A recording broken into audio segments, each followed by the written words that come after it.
Well, Kathleen also discussed North Korea with George Shultz after Pyongyang said it would accept International Atomic Energy Agency inspections of its nuclear facilities. According to the former Secretary of State, establishing a verification system is absolutely essential.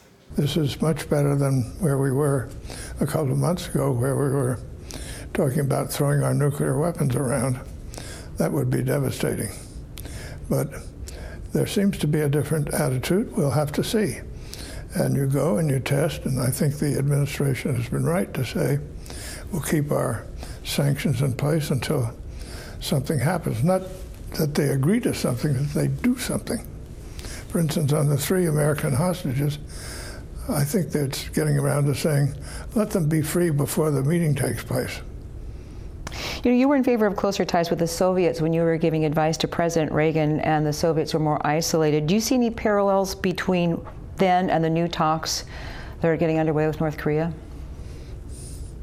No, it's a rather different situation.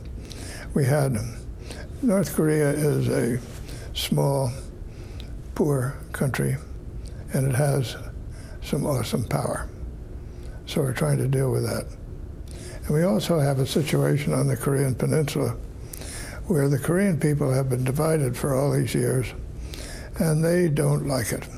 And I think they would rather be one.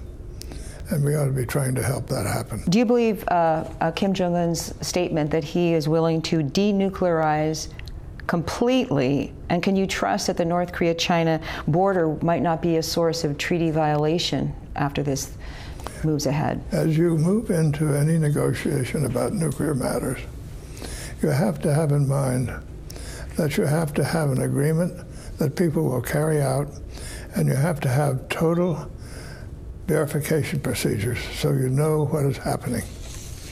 So, and always the test is trust but verify. If you're willing to have verify, then maybe I can trust you a little bit. But in the case of our first treaty with the Soviet Union, for example, we had on-site inspection. You go and you look with your eyes and see something being destroyed. So that's what you need. So we have to insist we get that, or that they... Absolutely.